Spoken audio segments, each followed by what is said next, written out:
Bom dia, torcedores do Bahia. Me chamo Guilherme, sou produtor e criador do canal Bahia Mais, que vocês estão assistindo aqui. E hoje eu vou fazer um vídeo analisando e conhecendo um jogador que já está chegando, já está em Salvador, já está treinando, provavelmente vai ser anunciado em breve. Gabriel Teixeira é um ponto de 21 anos, né? Teve passagens pelo Fluminense e pelo Grêmio, está chegando por 10 milhões de reais, pagos pelo Bahia, pelo Fluminense, clube onde ele foi revelado. Ele já está em Salvador, já realizou exames médicos e já está treinando. E hoje eu vou conhecer ele para vocês, vou analisar taticamente e vou falar os pontos positivos e os pontos negativos do jogador, certo?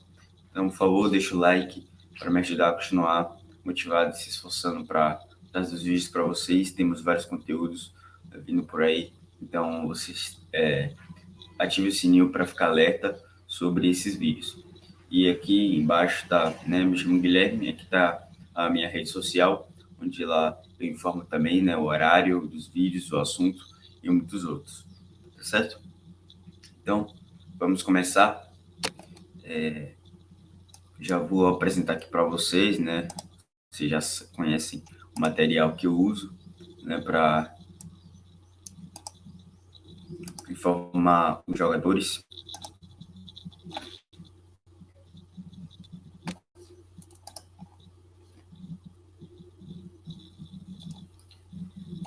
Então, aparece para vocês, Gabriel Teixeira. Espera aí que eu vou aproximar aqui.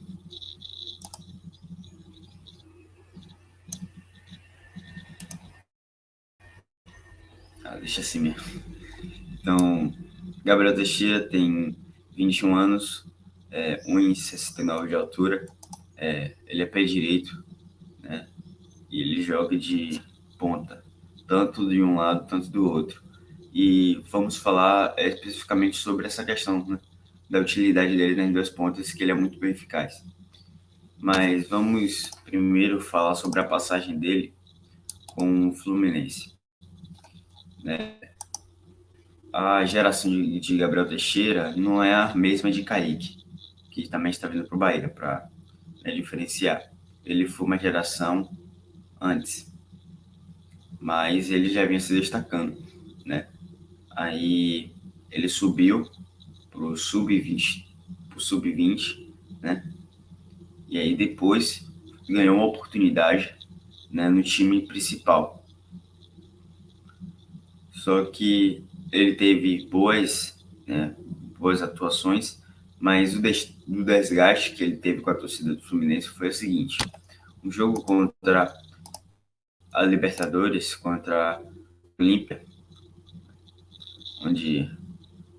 Barcelona de Guayaquil, no Equador, onde ele estava precisando, o Fluminense estava precisando ganhar, ele perdeu uma chance, né, de gols, e isso causou muito estresse com a torcida, né? Tanto que aqui está grandes chances perdidas, uma, que foi essa exatamente, onde o Fluminense estava precisando fazer um gol, ele perdeu o gol de cara, e aí, né, sofreu desgaste com a torcida, e a situação foi que ele fez um gol e fez o sinal, né, calar a boca, né, e não estou escutando, para que deu a entender que foi a torcida do Fluminense. Isso causou ainda mais revoltas, porque ele não teve boas atuações a partir daí, tá certo? Então, na Libertadores, ele foi bastante participativo, tanto na Série A, tanto na Libertadores, né? Somando mais de 20 jogos, né, como titular. Então, fez 2 gols, né? Inclusive, grandes chances perdidas no Brasileiro foram 4. Então, em 2021 foi um ano péssimo para Gabriel Teixeira, né? Porque, por um lado, ele estava feliz por ser titular na equipe principal, mas, por outro, ele estava perdendo muitos gols, né? Estava, né, desgastando a equipe, tecnicamente, e também a torcida. Então, foi aí que em 2022 ele para a Série B jogar com o Grêmio, certo? Jogou 33 jogos, 31 como titular, né? Então falhou 2 jogos por lesão. A gente vai falar sobre essa questão mais tarde. 76 minutos por partida, né? Fez 5 gols e deu 6 assistências, ou seja, 11 participações de gol em 31 jogos como titular, em 33 jogos, né, ao todo. Então, uma boa parte, né? Ele tem um bom índice de passes, inclusive deu 6 assistências, é um bom número, e também tem 5 gols. Apesar da ineficiência dos chutes, né, até hoje ele sofre por isso, ele tem um bom aspecto de passe e criar jogadas. Tanto que a questão do ataque, ele tem 2 finalizações por jogo, 3 grandes chances perdidas, ou seja, nessa Série B ele perdeu 13 grandes chances. Conversão de gols, 7%. Eu lembro que eu assisti alguns jogos, né, do Grêmio, onde a taxa de grandes chances perdidas é com certeza maior do que isso, porque às vezes ele não leva em conta, mas eu assisti alguns jogos onde ele perdia muito gol. Ou seja, ele driblava o adversário, ele tem uma boa capacidade de drible, mas perdia os jogos. Eu assisti pessoalmente Grêmio Ituano, Grêmio Vina Nova, Grêmio Sport e Grêmio CSA. E eu percebi que ele tinha um bom índice de dribles, né? Ia para cima, né? Uma coisa que você não pode afirmar que ele vai para cima, né? Ele não tem medo do adversário. Mas na hora de tirar o 10, ele errava um passe, né? Chutava para o goleiro errado, né? Não tinha um bom chute forte. Então, isso acabava um desgaste para ele, tanto para a torcida. Então, aqui, gols de dentro da área, 5 de 41, ou seja, ele deu 41 chutes dentro da área e 28 fora, só converteu 5. Então, mostra uma ineficiência enorme. Isso é um problema sério, onde o treinador Renato Paiva precisa corrigir, porque os jogadores assim, eles precisam de gols, né? Porque um ponta, ele precisa criar jogada para si mesmo e fazer o gol. É a mesma coisa de Vinícius Júnior. Vinícius Júnior antes, ele tinha dificuldades de chutar, de fazer gols, de converter, mas depois, com muito treino, né, ele conseguiu melhorar. E eu acho que com certeza vai ser com Gabriel Teixeira. E os passes, 6 assistências, né? Tem um bom índice de passes, né? Isso é muito bom. 37 toques, né? Grandes chances criadas, 9, ou seja, de 9 chances criadas, 6 assistências. Essas 9 chances criadas, alguns não aconteceram por erro dele ou por erro dos colegas de equipe, normal, mas ele tem um bom índice de criar jogadas. Isso vai ser muito bom para a equipe do Renato Paiva, porque não vai faltar criatividade, tanto para Kaique e tanto para Gabriel Teixeira. E outra, né, só para encerrar essa parte das estatísticas, é a taxa de dribles, onde ele tem 42% de dribles bem-sucedidos, né?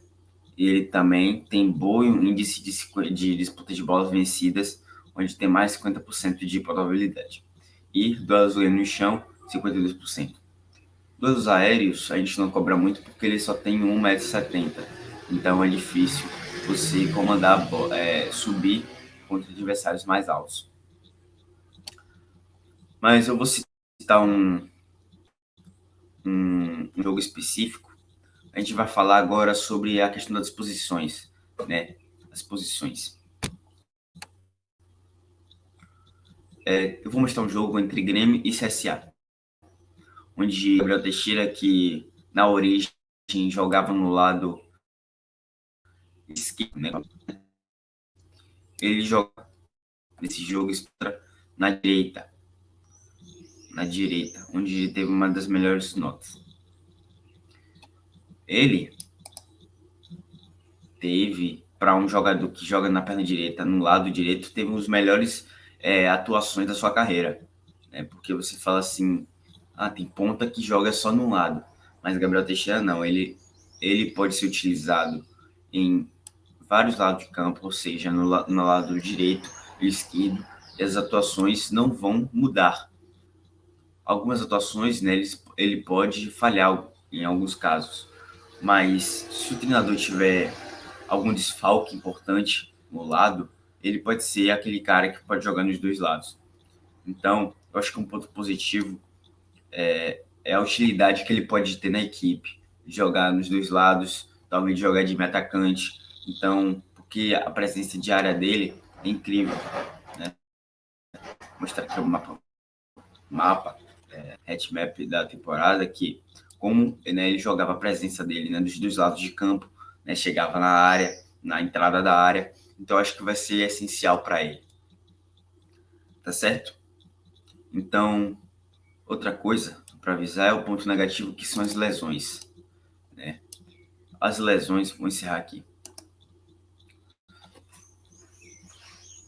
As lesões podem ser um ponto importante, porque ao todo, né, de 2021 e 2022, ele teve um total de 7 lesões. 3 delas foram no joelho, especificamente, né? Então, temos que saber lidar com essas questões, porque ele perdeu poucos jogos, né? Perdeu 2 jogos no Grêmio. Mas essa lesão, inclusive, foi na coxa. Mas na questão do Fluminense, ele perdeu vários jogos. Então, acho que o Bahia deve saber lidar, né, com o histórico de lesões do jogador, né, e cuidar para que ele não possa, né, ter lesões crônicas. Então, eu acho que isso pode ser cuidado com o tempo, até mesmo, né, mudando de assunto, com outro ponto negativo, que é a ineficiência dos chutes, onde ele pode mudar, né, treinamento, né, de chutes, com certeza isso pode mudar, tá bom? Então, é isso, por favor. A gente vai fazer um vídeo depois informando a situação de transferência, mas a gente vai ter vídeo ainda analisando o Canu, vai ter vídeo analisando o David Duarte, Marcos Felipe, Everaldo, que já chegou, já está aqui, né, na capital baiana, né, e vamos analisar Christian, né, um jogador do Atlético Paranaense, né, que esse é o vídeo que eu vou mais gostar de fazer, porque ele é um jogador, um muito bom jogador, tá bom? Então, encerramos o vídeo por hoje, né, vai ter mais vídeos hoje, né, então deixa o like, se inscreva para continuar, né, estamos com 20 inscritos, então, por favor, muito obrigado por tudo, tá certo? Meu Instagram tá aqui, né, Gui Rodrigues 21, meu nome, Guilherme Rodrigues, prazer para vocês que estão assistindo agora, tá certo? Vou deixar, né, no final, né, um vídeo de movimentação de Gabriel Teixeira, para vocês quiserem ver como ele se destaca em campo, tá certo? Então, muito obrigado, bom dia, bora pra Bahia.